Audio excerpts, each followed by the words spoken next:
आपको इस क्वेश्चन को एड्रेस करना चाहिए। एक तो बुनियादी हकूक़ वाला मामला काफ़ी थॉर्नी है। हमने कामरान मुर्तज़ा साहब JUI से, उन्होंने कहा कि हमारे सामने जब ये आया कि आर्टिकल 8 को छेड़ रहे हैं, 199 रिट जुरिस्डिक्शन को छेड़ रहे हैं, तो हमने तो हाथ खड़े कर दिए कि हम नहीं आपका साथ दे रहे।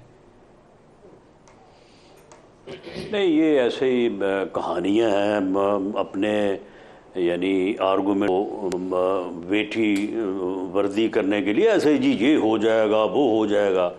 कोई ऐसी बात नहीं है। कॉन्स्टिट्यूशनल कोर्ट जो है वो बिल्कुल बनेगी, हर कीमत पे बनेगी। ये पॉलिटिकल रिजॉल्व है, ये चार्टर ऑफ डेमोक्रेसी की डिमांड है। और कॉन्स्टिट्यूशनल कोर्ट जो है उसमें वही लोग होंगे जो सुप्रीम कोर्ट में बैठे हैं। अगर सुप्रीम कोर्ट में बैठे हैं और वो जो है वहाँ पे इंसाफ कर सकते हैं, तो कॉन्स्टिट्यूशनल कोर्ट में क्यों नहीं कर सकते? अगर कॉन्स्टिट्यूशनल कोर्ट का सरबराह जो है वो किस जज को वफाकी आईनी अदालत में ले बना दिया जाए तो फिर ये राजी हो जाएंगे। जी, आप वफाकी आईनी अदालत में किस जज को ले जाना चाहते हैं, चीफ जस्टिस ऑफ पाकिस्तान? देख, मेरा ख्याल है कि अगर सैयद मंसूर अली शाह साहब को ले जाएं तो ये राजी हो जाएंगे।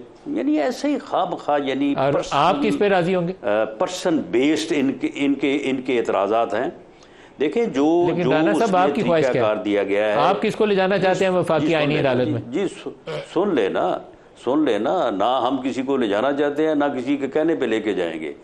जो जो सीनियर मोस्ट जो सुप्रीम कोर्ट के जजेस होंगे, उनमें से कोई एक आदमी, अब आप मुझे बताएं कि जो आदमी जो है वो सुप्रीम कोर्ट की स्ट्रेंथ पे नंबर 1 पे है, नंबर 2 पे है, नंबर 3 पे है, तो क्या वो उन लोगों की इंटेग्रिटी, उन लोगों की का जो है वो इंसाफ करने का जो अपना उनकी जो वर्थ है, उसके ऊपर किसी को शक हो सकता है? सर, सारे जज काबिल एहतराम हैं। अगर आप 26 अक्टूबर से पहले करें उसको पकड़ तो काजी फायद ईसा सीनियर मोस्ट होंगे।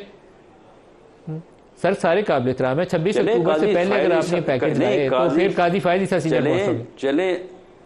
चले अगर काजी फैज़ ईसा से इनको इतना ख़तरा है तो चले सैयद मंसूर अली शाह साहब दूसरे नंबर पे हैं, मुनीब अख्तर साहब जो हैं वो तीसरे नंबर पे हैं। हौसला रखें। ये किसने कहा है कि जी नंबर 1 को लगाएंगे, नंबर 2 को लगाएंगे, नंबर 3 को लगाएंगे? देखें, ये सिर्फ बहस बराए बहस है और खामखा एक अच्छे अमल को, जिस अमल के ऊपर तमाम पॉलिटिकल फोर्सेस जो है वो मुत्तफिक हैं, JUI के लोग भी मुत्तफिक है। बाकी ठीक है, ये जो होती है ना छोटी मोटी कि जी JUI से कौन मुत्तफिक है सर? करे मौलाना फजलुर रहमान तो इसको स्ट्रांगली अपोज कर रहे हैं जी। JUI से 100% मौलाना फजलुर रहमान तो इसकी मुखालफत कर रहे हैं। 100% वो जी 100% वो कॉन्स्टिट्यूशनल कोर्ट के ऊपर जो है वो मुत्तफिक है। बाकी रही कि सर वो मुखालफत कर रहे हैं पब्लिकली, जज जी नहीं, पब्लिकली वो मुखालफत नहीं कर रहे, वो कॉन्स्टिट्यूशनल कोर्ट बनाने के हक में हैं। बाकी जो जुज़वियात हैं कि जी उम्र क्या होनी चाहिए, तरीक़ाकार क्या होना चाहिए, ये चीज़ें जो हैं, ये चीज़ें बैठ के उनमें बेहतरी लाई जा सकती है, उसमें कोई ऐसी बात नहीं है। लेकिन जो बुनियादी तौर पे कॉन्सेप्ट है कि कॉन्स्टिट्यूशनल मैटर्स के लिए जो है वो एक फेडरल कॉन्स्टिट्यूशनल कोर्ट होनी चाहिए, ताकि वो इन चीज़ों को जो है वो, यानी 365 में से 2 जो है वो कोई तकरीबन 150 दिन तो वैसे ही हमारी आला अदलिया जो है वो छुट्टी पे रहती है। बाकी दिनों में से जो है वो 145 दिन वो कॉन्स्टिट्यूशनल पिटीशन सुनते हैं, 5 दिन जो है वो बाकी केसों के लिए बचते हैं।